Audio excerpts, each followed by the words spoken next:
जो सन्यासी हैं, वो प्रशासक हैं, जिनको लिप्सा कोई नहीं, लगाओ कोई नहीं, लेकिन देना समाज हित में, समाज कल्याण में, समाज के विकास में, प्रदेश के विकास में देना सब कुछ चाहते हैं। तो ऐसे हैं हमारे माननीय मुख्यमंत्री योगी आदित्यनाथ जी, जिनका आगमन हो रहा है और उनके आगमन के साथ ही क्षण प्रतिक्षण कार्यक्रम विधिवत प्रारंभ कर दिया जाएगा माननीय मुख्यमंत्री जी के कर कमलों से। और माननीय मुख्यमंत्री जी का आगमन हो रहा है।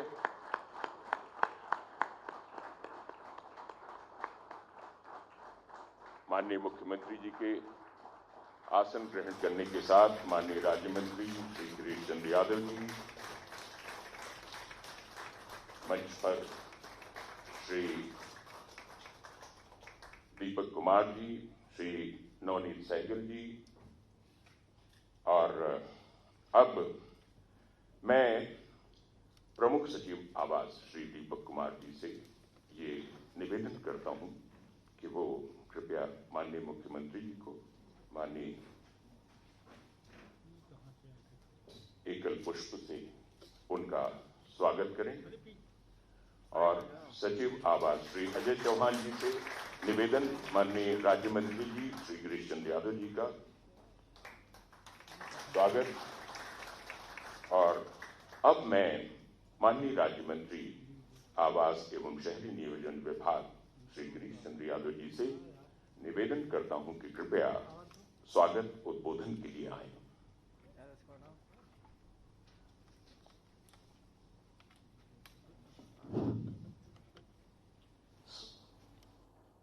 उत्तर प्रदेश लोक सेवा आयोग द्वारा आवास एवं शहरी नियोजन विभाग हेतु चयनित सहायक अभियंता यांत्रिक और सिविल नियुक्ति वितरण प्रमाण पत्र के मुख्य अतिथि उत्तर प्रदेश सरकार के यशस्वी लोकप्रिय मुख्यमंत्री आदरणीय योगी आदित्यनाथ जी, मंच पर विराजमान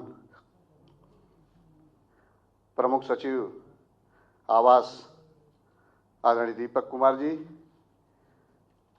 आवास आयुक्त आदरणीय अजय चौहान जी, सूचना विभाग के प्रमुख सचिव नवनीत कुमार सहगल जी, और यहाँ आए हुए सभी ऐसे लाभार्थी जिनको आज सहायक अभियंता के नियुक्ति प्रमाण पत्र दिया जाएगा, ऐसे सभी सहायक अभियंता बंधु, आप सब जानते हैं कि जब से उत्तर प्रदेश में हमारी सरकार बनी है, लगातार माननीय मुख्यमंत्री जी के निर्देश पर लोक सेवा आयोग से और अधीनस्थ सेवा आयोग से संपर्क स्थापित करके जो भी पद रिक्त हैं उन सब के अधियाचन भेजकर लगातार संपर्क स्थापित करके ये नियुक्ति कराने का प्रयास किया गया है।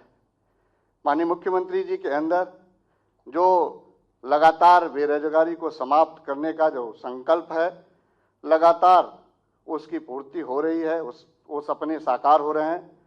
मैं आज के इस अवसर पर ये भी बताना चाहता हूँ कि हमारे विभाग में सन 2009 में नियुक्ति हुई थी, इसके बाद 2021 आ गया। इस बीच कोई भी नियुक्ति नहीं हुई थी, लेकिन माननीय मुख्यमंत्री जी ने जिस तरह से नौजवान बेरोजगारों को रोजगार देने के लिए लगातार प्रयास करके ये नियुक्ति प्रमाण पत्र दिला है, हम लोग जितनी भी प्रशंसा करें वो कम है।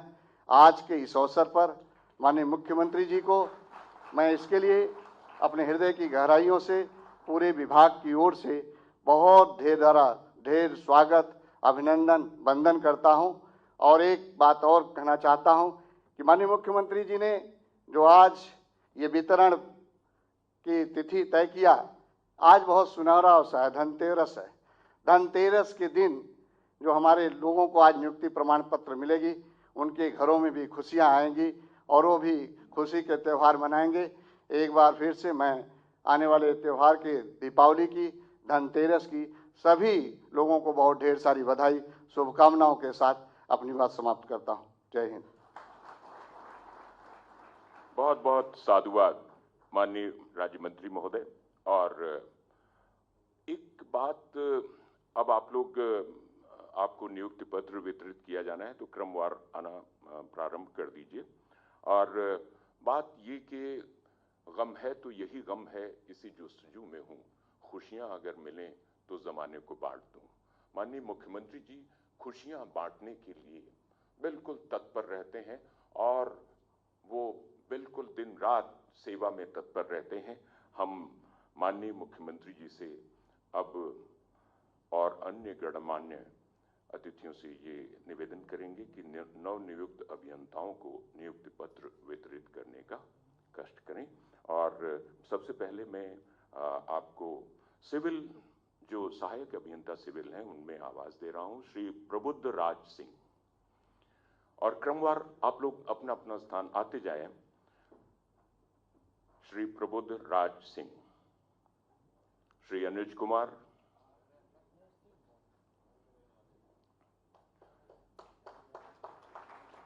श्री विनय कुमार वर्मा, श्री अनुज कुमार, श्री विनय कुमार वर्मा,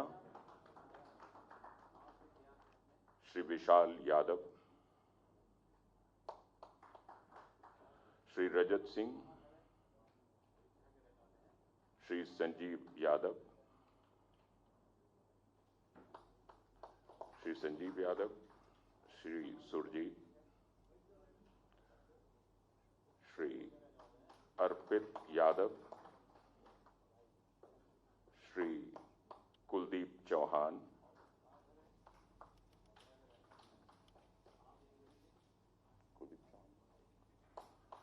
कुमारी ज्योति राय,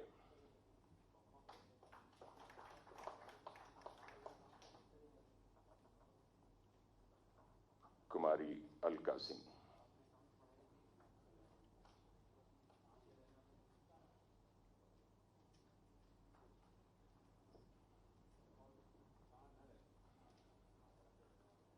कुमारी दीप्ति चौहान,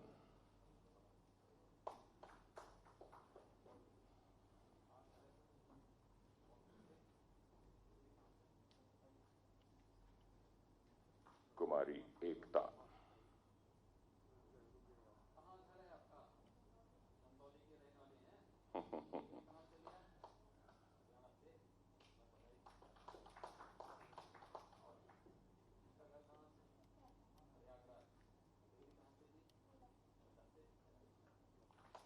श्री प्रकाश कुमार,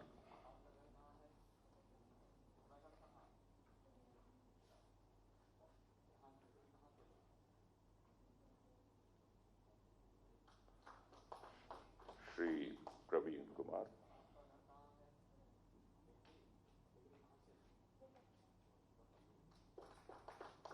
श्री राहुल वर्मा,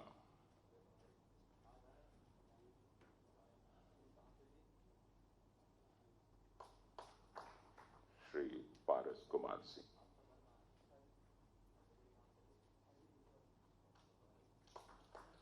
श्री स्वतंत्र गौरव और श्री संदीप कुमार। ओके।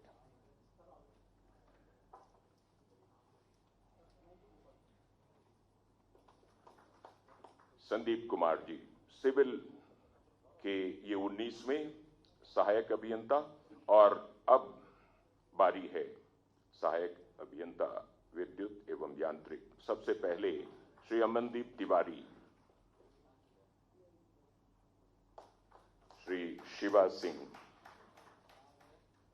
श्री रुद्रेश कुमार शुक्ला,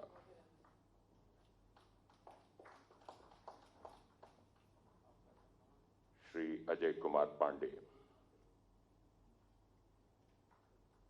श्री कुलदीप कुमार,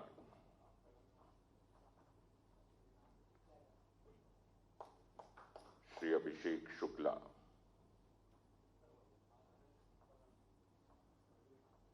श्री राम पूजन यादव,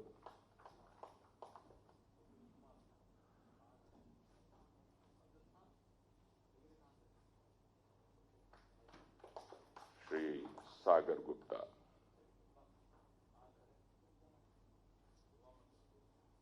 मोहम्मद सैफुल, श्री संदीप मोदनवाल,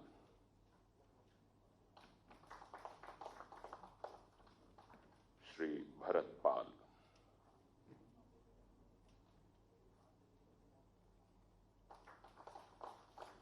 कुमारी प्रियंका ओझा, श्रीमती श्वेता रस्तोगी, कुमारी साधना,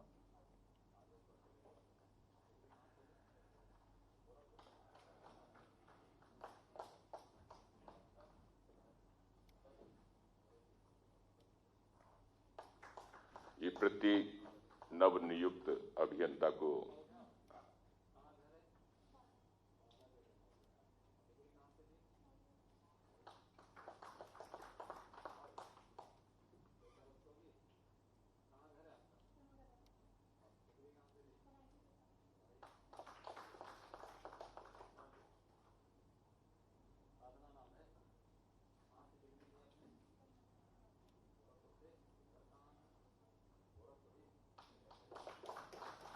प्रत्येक नवनियुक्त अभियंता को आजीवन ये स्मरण रहेगा कि माननीय मुख्यमंत्री जी ने न सिर्फ उनको नियुक्ति पत्र सौंपा, बल्कि व्यक्तिगत रूप से उनका नाम और कहां से आप आए हैं ये जानकारी भी हासिल की, और ये जो इंटरैक्शन का एक भाव होता है वो आपको आह्लादित करता है, आपको पुलकित करता है।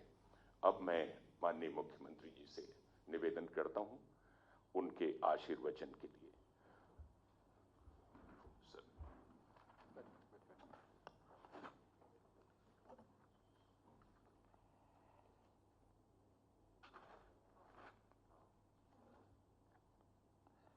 आवास एवं शहरी नियोजन विभाग के अंतर्गत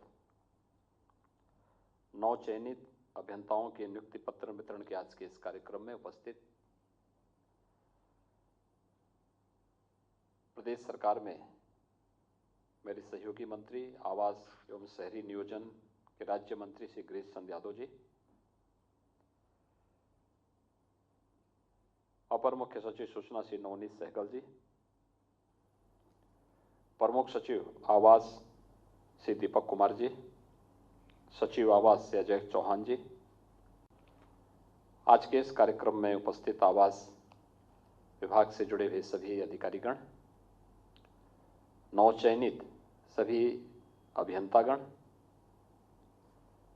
आप सबको मैं उत्तर प्रदेश लोक सेवा आयोग की परीक्षा में सफलतापूर्वक स्थान प्राप्त करने और आवास विभाग में चयन होने पर आप सबको मैं हृदय से बधाई देता हूं और उत्तर प्रदेश शासन का आप हिस्सा बन रहे हैं, इसके लिए आपका अभिनंदन भी करता हूं। हम सब जानते हैं कि पूरी की पूरी प्रक्रिया जो 46 अभियंता इसमें चयनित हुए हैं, जिनमें से 33 को आज नियुक्ति पत्र यहां पर दिया गया है, शेष की प्रक्रिया जारी है, उन्हें विभाग अपने स्तर पर आगे की कार्रवाई करेगा। लेकिन जब लोक सेवा आयोग ने विज्ञापन निकाला होगा, तब से लेकर के नियुक्ति की इस प्रक्रिया तक आप में से किसी भी अभ्यर्थी को किसी भी स्तर पर सिफारिश करने की आवश्यकता महसूस नहीं हुई होगी।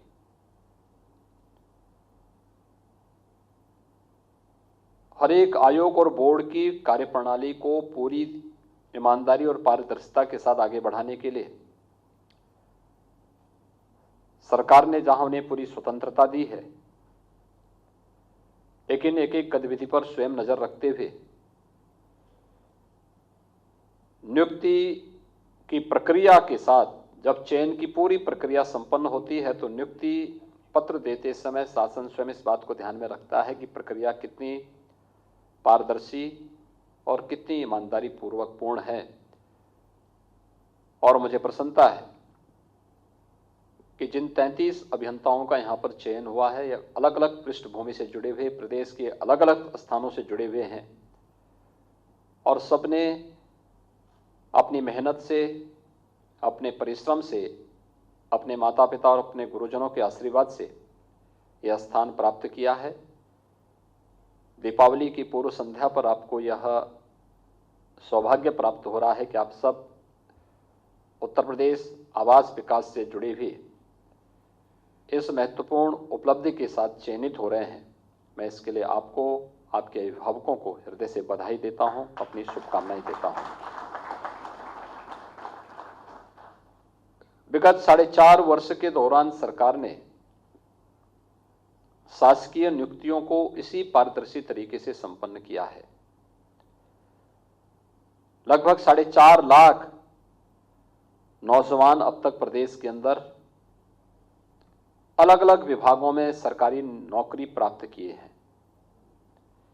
एक भी नौकरी पर कोई उंगली नहीं उठा सकता, क्योंकि पूरी प्रक्रिया, चाहे वह उत्तर प्रदेश लोक सेवा आयोग हो, उत्तर प्रदेश अधीनस्थ सेवा चयन आयोग हो,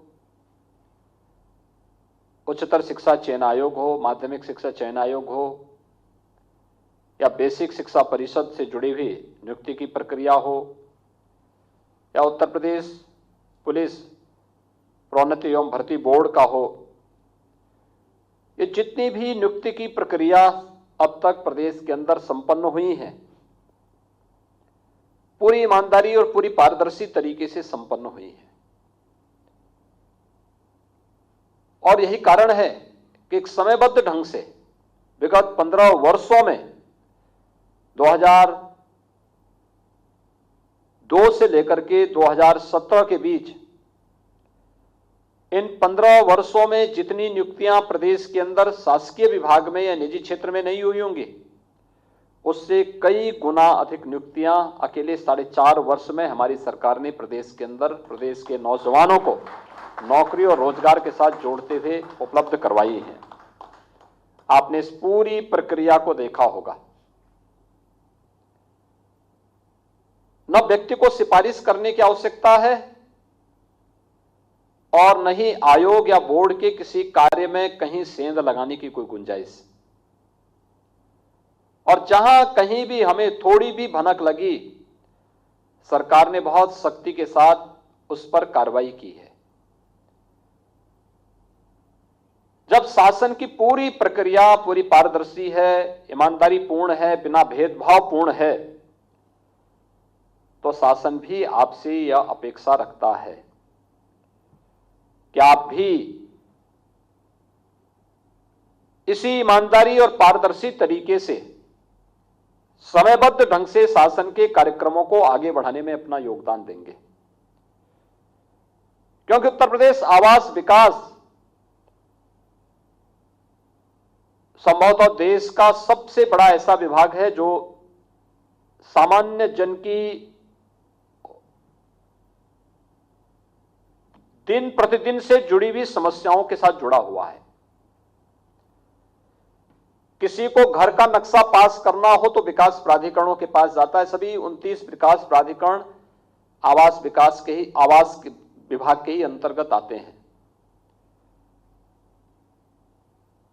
मेट्रो की पूरी कार्रवाई आवास विभाग ही इस कार्रवाई को देखता है, जिसमें 4 सिटी के अंदर अब तक मेट्रो का संचालन हो चुका है। कानपुर और आगरा में वर्तमान में मेट्रो पे कार्य युद्ध स्तर पर चल रहा है। कुछ अन्य शहरों में भी हम लोग मेट्रो की कार्रवाई को, पब्लिक ट्रांसपोर्ट के इस आधुनिक मॉडल को प्रस्तुत कर रहे हैं, आगे बढ़ा रहे हैं।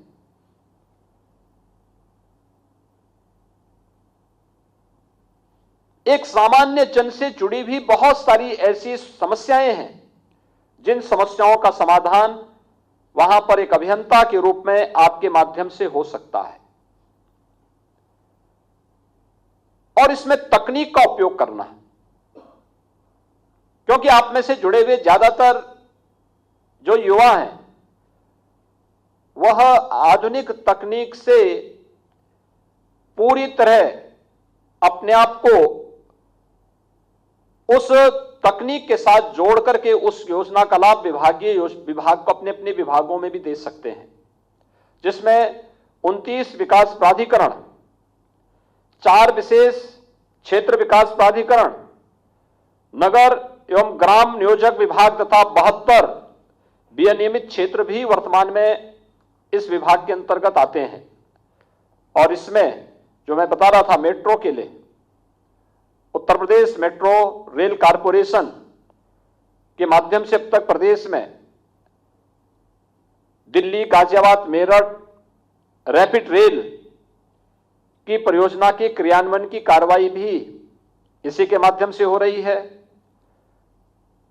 अमृत योजना के अंतर्गत नगरों के सुनियोजित विकास हेतु उत्तर प्रदेश के लगभग 60 नगरों में जीआईएस आधारित जो महायोजनाएं हैं उस पर भी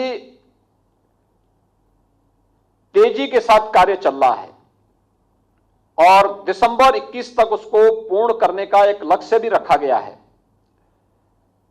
लखनऊ का जो मेट्रो है 23 किलोमीटर वर्तमान में चल रहा है। कानपुर मेट्रो इस महीने के अंत तक तैयार होगा और हम लोग इसे अगले महीने इसके लोकार्पण की कार्रवाई भी करेंगे। फर्स्ट फेज को हम लोग वहां पर ट्रायल के लिए लेंगे, ट्रायल के बाद उसमें कॉमर्शियल उनका रन प्रारंभ हो जाएगा। तकनीक के माध्यम से एक सामान्य जन से जुड़ी हुई समस्या का समाधान करने और उनके जीवन को और भी आसान बनाने के तरीके अपनाए जा सकते हैं।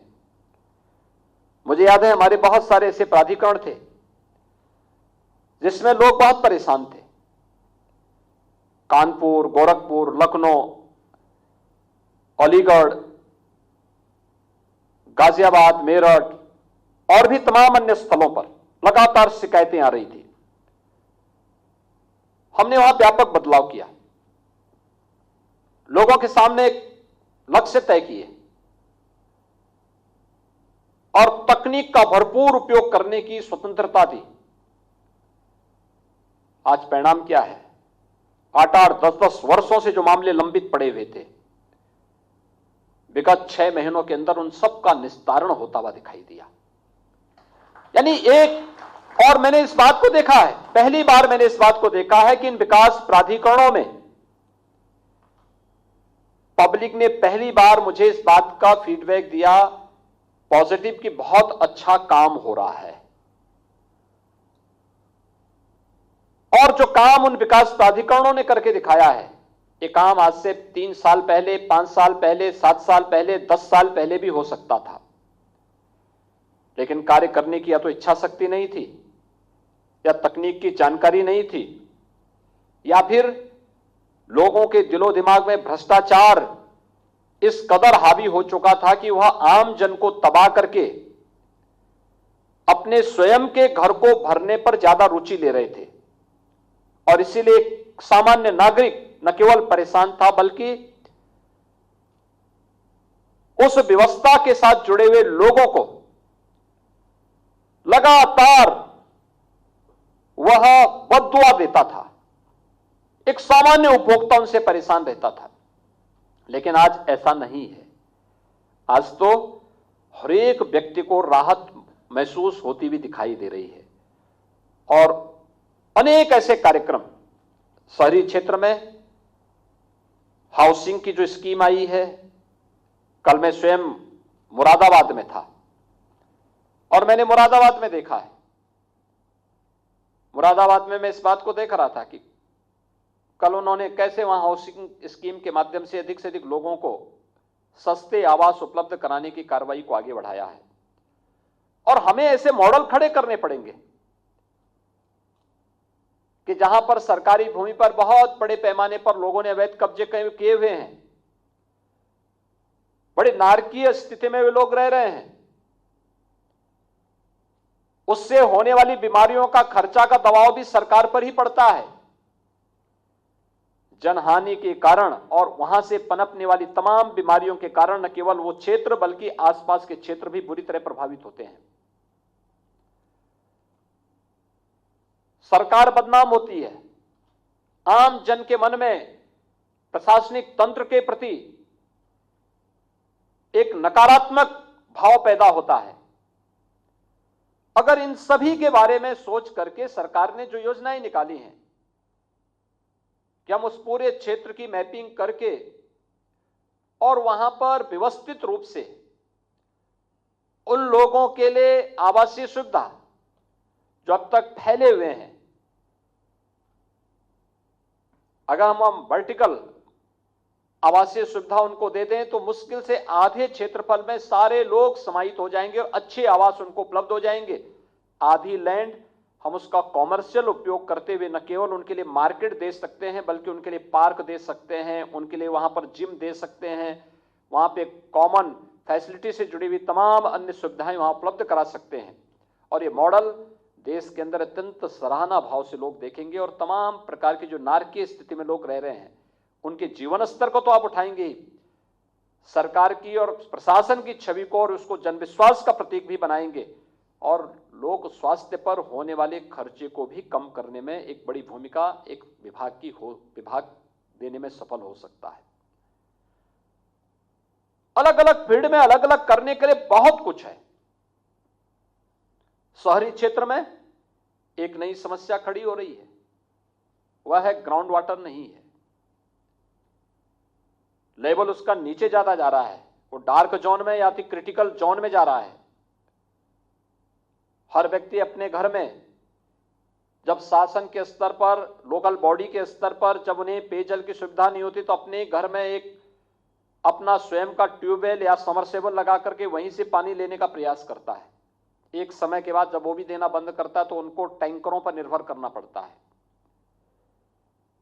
लेकिन हम लोगों ने व्यवस्था बनाई थी कि नक्शे जो भी पास होंगे नक्शों के साथ हम लोग रेन वाटर हार्वेस्टिंग की व्यवस्था करें।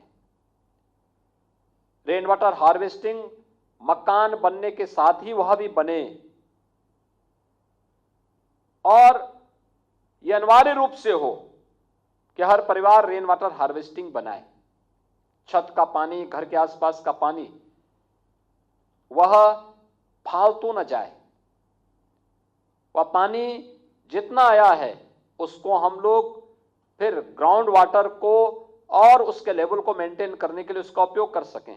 आप देखेंगे शहरी क्षेत्र में एक समय के बाद वाटर लेवल अपना व्यवस्थित रूप से रह पाएगा और लोगों को पेयजल की आपूर्ति की कमी कहीं से नहीं होगी। हमारे पास सरफेस वाटर भी होगा और पर्याप्त मात्रा में ग्राउंड वाटर भी होगा। रेन वाटर हार्वेस्टिंग की व्यवस्था हम लोगों को तेजी के साथ प्रदेश के अंदर बनाने की इस प्रक्रिया के साथ जुड़ना पड़ेगा। आवास विभाग इस कार्य के साथ अपने आप को जोड़ सकता है, इसको मिशन मोड में ले सकता है। जैसे वर्षों के नक्शे पास नहीं हो पा रहे थे, हम कहीं जाते थे, गोरखपुर जाते थे वही समस्या, कानपुर जाते थे वही समस्या, अलीगढ़ जाते थे वही समस्या, गाजियाबाद या मेरठ जाते थे यही समस्या सामने आती थी।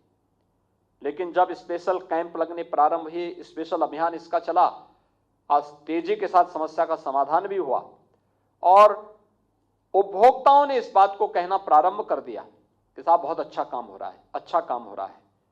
जब अच्छा काम होता है सरकार को भी लगता है कि इस विभाग की सार्थकता है।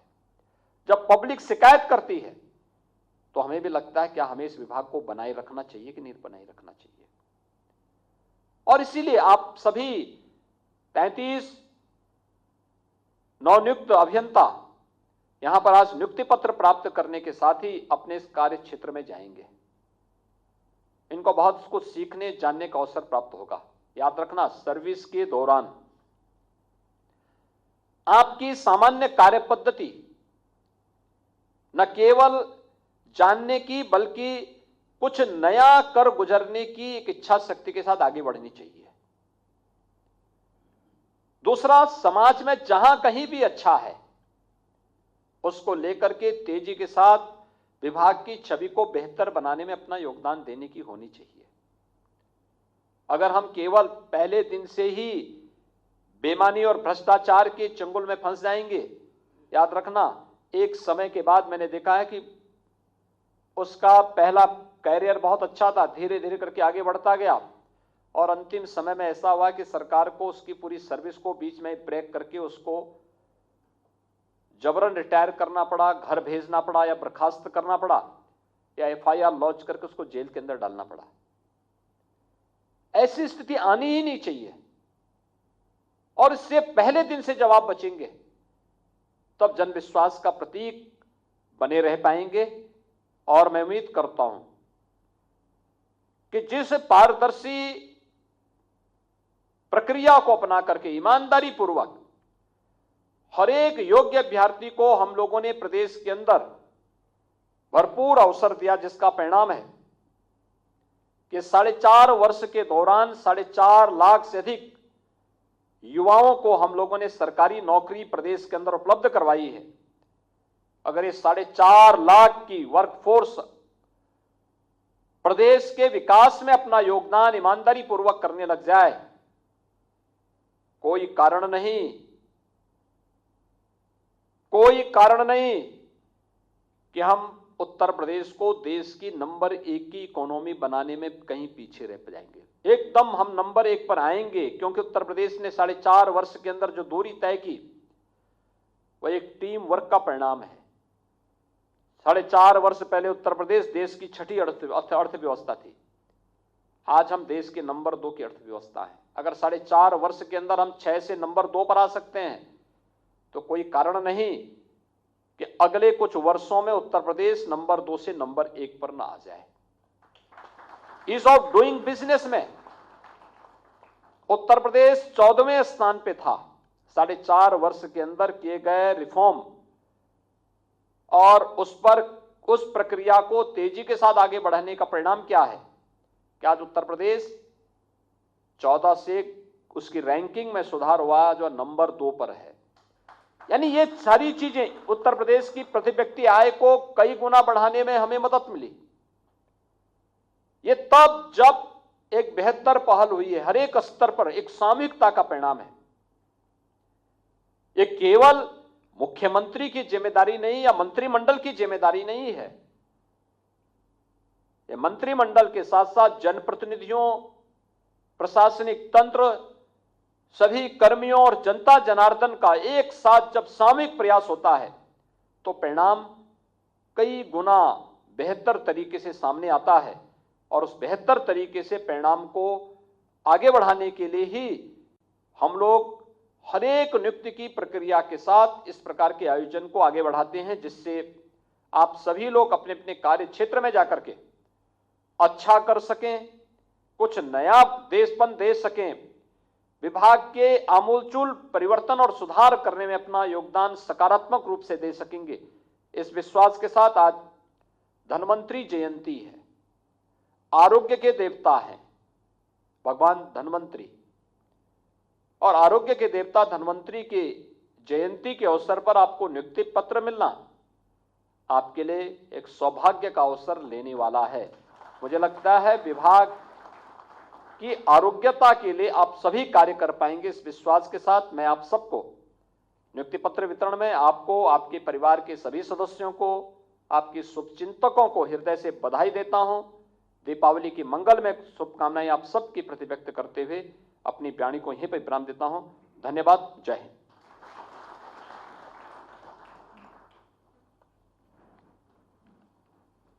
बहुत बहुत साधुवाद माननीय मुख्यमंत्री जी को, और अपने विभाग के आरोग्य को बनाए रखिए, अच्छा कार्य कीजिए। अब मैं धन्यवाद ज्ञापन के लिए सादर आमंत्रित करता हूं प्रमुख सचिव आवास एवं शहरी नियोजन विभाग श्री दीपक कुमार जी को।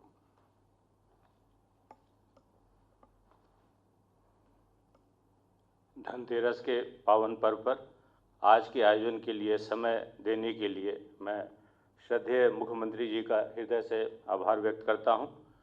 सर, आज 33 अभियंतागण हमें ज्वाइन कर रहे हैं, 19 सिविल के हैं, 14 इलेक्ट्रिकल मैकेनिकल के हैं, कुल 46 आने हैं सर, जो बाकी अभी प्रक्रिया चल रही है। ये अन्य प्रदेशों से भी बच्चे आए हैं, आपने देखा सर, उत्तराखंड से, एमपी से, महाराष्ट्र से, राजस्थान से बच्चे आए हैं। खुशी की बात है सर कि इन 33 में से 7 महिला अधिकारी भी हैं और 46 में से कुल 10 महिला अधिकारी आएंगी। उल्लेखनीय है सर कि आज की तिथि में अभियंता संवर्ग में पूरे विकास प्राधिकरणों में कोई भी महिला अधिकारी नहीं है। ऐसा नहीं कि इनका चयन नहीं हुआ था, बट चयन के बाद फिर ये अन्यत्र इन्होंने ज्वाइन कर लिया था। तो ये खुशी की बात है कि हमें 10 महिला अधिकारी मिल रही हैं महोदय। माननीय मुख्यमंत्री जी का प्रशिक्षण पे लगातार जोर रहता है। 2.5 साल पूर्व जब मैं गवर्नमेंट ऑफ इंडिया से लौट के आया था, उस समय सर आपने IIM लखनऊ में एक ट्रेनिंग प्रोग्राम रखा था, जिसमें माननीय मंत्रीगण, सभी ACS, PS आपने स्वयं भी प्रतिभाग किया था महोदय। विभाग में नवनियुक्त अधिकारियों के लिए प्रशिक्षण की अभी कोई निर्धारित व्यवस्था नहीं है। हम इसे शुरुआत कर रहे हैं सर। 15 दिन की ट्रेनिंग इन बच्चों को हम लोग देंगे। आवास विकास परिषद का एक ट्रेनिंग सेंटर है सर, वहाँ हम इनको रखेंगे और हमने पाठ्यक्रम ऑलमोस्ट तय कर लिया है। जो इनके शासकीय अपेक्षाएं हैं और पदीय दायित्व हैं, उनके अनुरूप हम इन्हें ट्रेन करेंगे। जैसा महोदय आपने कहा कि अभियांत्रिकी के साथ साथ IT सॉल्यूशंस, नगर नियोजन, मास्टर प्लान, अकाउंट्स, जो भविष्य की संभावनाएं और आवश्यकताएं हैं, उनके अनुरूप हम इनको ट्रेन करेंगे महोदय, तब फील्ड में इनकी पोस्टिंग करेंगे। महोदय आपने लगातार इस पे निर्देश दिया है और लगातार जोर दिया है कि भर्ती जो पद खाली हैं उनको पूरा तत्काल किया जाए। हम प्रयासरत रहे हैं। जैसा माननीय मंत्री जी ने भी कहा, पब्लिक सर्विस कमीशन और अधीनस्थ सेवा चयन आयोग से हम लगातार वार्ता कर ये रिक्तियों की कमी पूरी करा रहे हैं महोदय। आज जो आवास परिवार को ज्वाइन कर रहे हैं युवा सदस्य, उनसे मैं अपील करता हूं, आप भाग्यवान हैं कि माननीय मुख्यमंत्री जी के कर कमलों से नियुक्ति पत्र आज पावन दिन आपको मिला है। माननीय मुख्यमंत्री जी का आशीर्वाद, कर्म और आदर्श आपके सामने हमेशा रहेंगे, ये मैं उम्मीद करता हूं और आशा करता हूं। जैसा माननीय मुख्यमंत्री जी ने कहा कि जिस पारदर्शिता से बिना भेदभाव के आपका चयन हुआ है, वो आप अपने जीवन में उतारेंगे। प्रतिदिन आपके सामने ऐसे मौके आएंगे जब आपको कोई ना कोई निर्णय लेना होगा। उस समय आप ये याद रखेंगे कि पारदर्शिता और मेरिट बेस्ड आपका चयन हुआ है, वही आप हर डिसीजन में अपने सामने रखेंगे। सर, आपने जो उत्साहवर्धक आशीर्वाद आवास विभाग को दिया है, उससे हमारा उत्साह दुगना हुआ है। मेट्रो कानपुर सर, आपने कहा था कि ट्रायल रन 15 नवंबर तक होना चाहिए। महोदय, आप अवगत ही हैं कि 8 से 10 के बीच ट्रायल रन के लिए हम आपसे अनुरोध करने वाले हैं और कमर्शियल उसका लोकार्पण जो है दिसंबर अंत तक हम अवश्य करा देंगे। गरीबों के लिए आवास पे जितना आपका रुझान और निर्देश है सर, हम उसको ज़्यादा से ज़्यादा पूरा करेंगे। महोदय, विभाग ने आपको ये प्रॉमिस किया था कि 59 मास्टर प्लान हम दिसंबर तक पूर्ण कर लेंगे। जिन मास्टर प्लान में महोदय पहले 10 से 15 साल लगते थे, करीब 1.25 साल की अवधि में उनको हम लोगों ने पूर्ण कर लिया है और एक कार्यक्रम आपके कर कमलों द्वारा रख करके उसको हम लोग पूर्ण कराएंगे दिसंबर में। भूगर्भ जल के लिए आपने महोदय निर्देश दिया है। महोदय, आपको जान के खुशी होगी कि 2 माह पूर्व हम लोगों ने इस पे एक सेमिनार किया था। यूनिवर्सिटी से टाई अप हम लोग कर रहे हैं महोदय, और इसी सप्ताह हम आपके मार्गदर्शन के लिए एक फाइल भेजेंगे जिसपे यूनिवर्सिटीज़ के साथ टाई अप करके जैसे लैंड यूज़ का मास्टर प्लान बनता है, भूगर्भ जल के लिए भी, संचयन के लिए भी हम लोग मास्टर प्लान की तैयारी करेंगे महोदय। धनतेरस एवं दीपावली की शुभकामनाओं सहित अब माननीय मुख्यमंत्री जी की अनुमति अनुसार मैं पुनः जो नवनियुक्त नवचयनित युवा साथी हैं उनका स्वागत करता हूं। मैं माननीय राज्य मंत्री जी का, ACS सूचना का भी हृदय से आभार व्यक्त करता हूं आज के कार्यक्रम में ज्वाइन करने के लिए, और इन्हीं के साथ मैं आज इस कार्यक्रम का समापन के लिए माननीय मुख्यमंत्री जी की अनुमति लेता हूं। धन्यवाद। जय हिंद।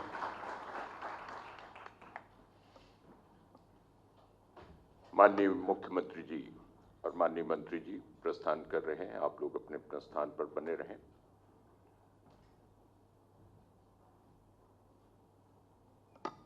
और अब कार्यक्रम संपन्न होता है। मैं प्रेमकांत तिवारी